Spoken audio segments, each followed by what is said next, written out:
आप सोचिए और विचार कीजिए, क्या 4 किलो चावल और गेहूं से आपका दिन कट जाएगा?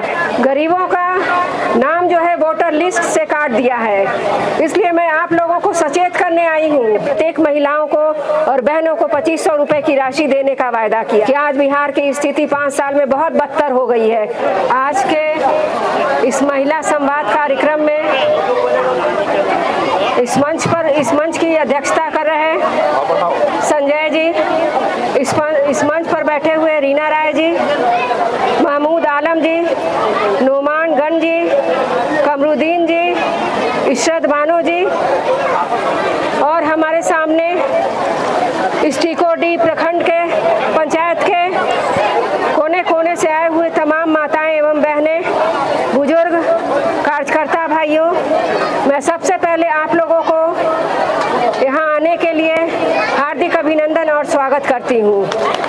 मैं आप लोगों को सहृदय धन्यवाद देती हूँ कि आप लोग जिस गर्मजोशी और जिस उत्साह से आपने हमारा स्वागत किया है, मुझे लगता है, आशा ही नहीं बल्कि पूर्ण विश्वास है कि आप मुझे आशीर्वाद जरूर देंगे।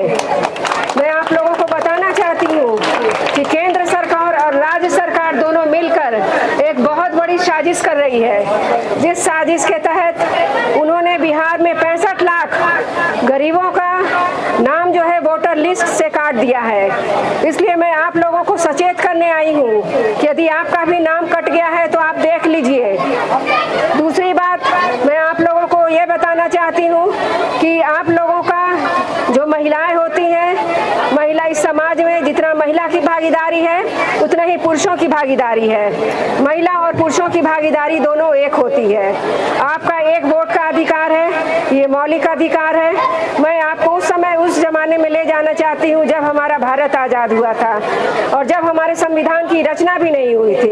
उस समय हमारे बाबा साहेब भीमराव अंबेडकर हुआ करते थे, जिन्होंने सबसे पहले संविधान की रचना की और जो समाज के जो सबसे पिछड़े हुए लोग थे, दलित थे, महादलित थे, अल्पसंख्यक समाज के लोग थे, अति पिछड़े लोग थे और महिलाएं, उन सबों को वोट देने का अधिकार नहीं हुआ करता था। लेकिन उन्होंने ही संघर्ष करके, मेहनत करके महिलाओं को वोट देने का अधिकार दिया।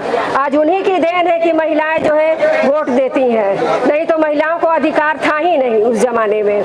मैं आप लोगों को बताना चाहती हूँ कि केंद्र की सामंतवादी सरकार जो है वो महिलाओं को 4 किलो चावल और 4 किलो गेहूं हर महीने देकर, राशन देके उनको ठगने का काम कर रही है। इससे आपके बच्चों का क्या विकास होगा? आपके बच्चे जो पढ़ाई नहीं कर सकते, जिन्हें नौकरी नहीं मिल सकती, जिन्हें समाज में रोजगार नहीं मिल सकता, ये सब आपके सोचने के लिए है। आप सोचिए और विचार कीजिए, क्या 4 किलो चावल और गेहूं से आपका दिन कट जाएगा?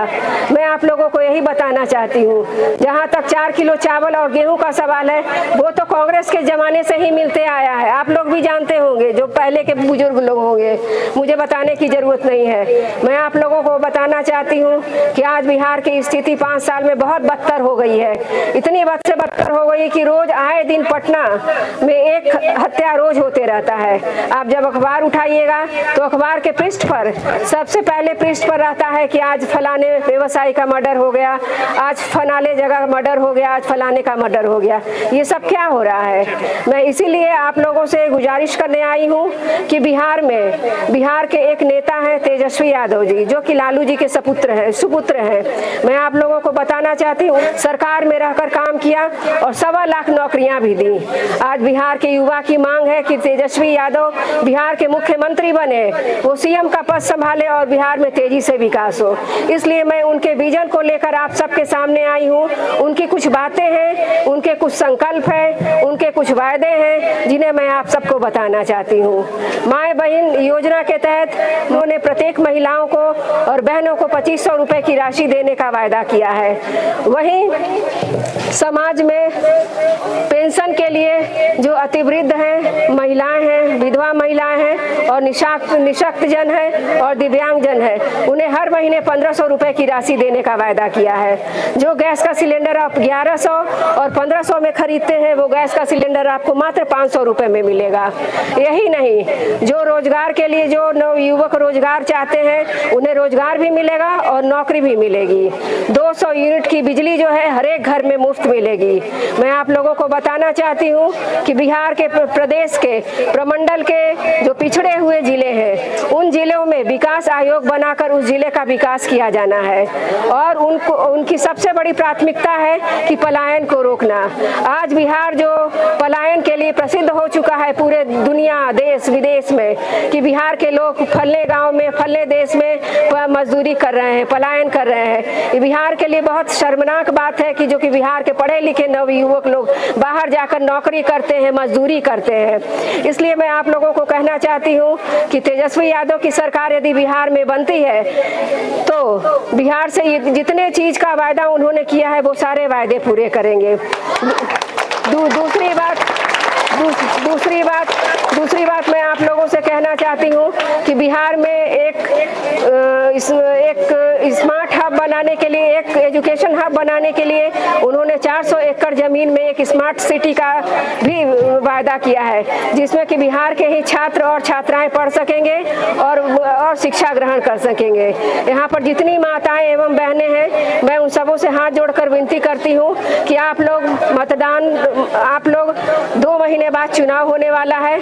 आप लोग अपने बूथों पे जाके एकजुटता के साथ एक होकर आप लोग जाएंगे और अपना वोट देंगे जिससे बिहार में तेजस्वी जी की सरकार बन सके। उनके हाथों को मजबूत आप कीजिएगा तभी बिहार में तेजस्वी जी की सरकार बनेगी। आप लोग काफी देर से मेरे लिए प्रतीक्षारत हैं, मेरी बातों को सुनने के लिए आप लोग यहाँ पर इंतजार कर रहे हैं, इसलिए मैं आप लोगों का धन्यवाद करते हुए अपनी बात को समाप्त करती हूँ। जय तेजस्वी, जय बिहार।